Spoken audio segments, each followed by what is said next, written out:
For the latest, I'm joined now by boxing commentator Paul Upham. Paul, good morning, good to you. Let's start with Jeff Horn. Looks likely to fight in Bendigo. Do we know who the opponent's going to be? Yeah, looks like Jeff Horn's back in the ring. It's great for Australian boxing to see the Hornet. We want to see him out there and winning. He's going to fight in Bendigo in Victoria on Saturday night, the 31st of August. Pardon me. Look, it's a great opportunity for the fans in regional Victoria to see him. He's going to fight Victorian Mchael Zerafa. Now, he's a very good Australian professional, 26 wins, 3 losses. Every time he stepped up to the elite top level overseas, he's had a loss. He lost to Mchael in December in the UK, but he's a very, very good fighter, and it's a fantastic opponent for Jeff Horn, who wants to get himself out there and show he's ready for a world title fight again. Well, you mentioned a little bit about Zerafa there. Do we know enough about him to say that he's going to be a genuine chance to beat Jeff Horn?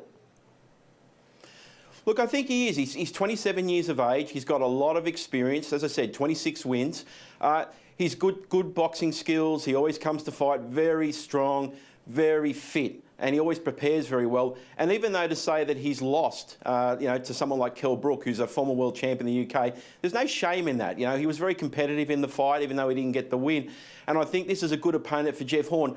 Jeff Horn's obviously looking at Zerafa as an opponent that he can beat and someone he can show some skills against and show the world, hey, I want a world title fight. He said he wants big fights, but you can't always get those just sitting on the sideline. So he's got to stay active. So it's a chance for the fans to see Jeff Horn in action again, and he can show the world that he's still around. And even though he lost to Terence Crawford, there was no shame in losing to him, one of the best pound for pound in the world in America. That was disappointing for Jeff, but he's got to retool and he's got to get better. What can he do better and what can he show us this time around?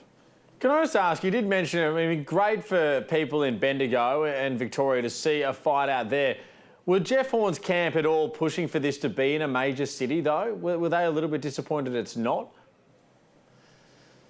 Look, the promoters obviously look around and see what the options are, and venues is obviously very important, and the Victorian government's actually putting some money in. The venue's been refurbished recently, so they wanted a big event to try and showcase the new venue they have out there at Bendigo. So I think it's great for the local sporting fans and boxing fans, and I don't think ultimately Jeff Horn really cares where he fights, as long as he's getting paid and it's the right fight for his career. Certainly it's not a fight like Manny Pacquiao outdoors in Brisbane. That was a one-of-a-kind match, and you can't always have those. And I think Jeff also needs to understand that he's got to retool a little bit and build himself back up. He had that big loss against Terence Crawford, as I said, in America. So this is a chance for him to stay busy and show the world that he's still ready for a big fight and he's got the skills to do it. And of course, can he improve? Because if he wants to be world champion again, he's got to improve a little bit. You need to constantly getting better.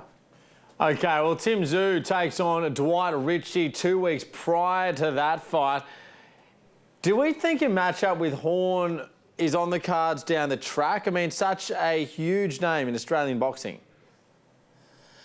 Look, it's been talked about, and I think that the very fact that they're going to be fighting 2.5 weeks apart in August, Tim Tszyu, Dwight Ritchie is going to be in Sydney on August 14, and as we said, Jeff Horn's going to be fighting in Bendigo on August 31. I don't think that's a coincidence. I think the promoters behind the scenes have been talking and have been arranging this, and I don't know that means we're going to see them fight at the end of this year. I think it's more of a 2020 fight. But sure, it seems to me that the two winners, and most people think it'd be Tim Tszyu and Jeff Horn, the other two boxers will have something to say about that, but it's something that's been built up. We saw in Tim Tszyu's last fight, Jeff Horn was at ringside and commentating. It was nice to get that perspective from Jeff Horn about how Tim's going. So I think it's certainly a big fight that can be built up. But having said that, I think Jeff Horn's looking a little bit further afield. Jeff Horn wants to get a big world title fight against one of the world champions, whether it's at super welterweight or welterweight. Tim Tszyu's sort of a side issue. It's a big money fight, I think, for him.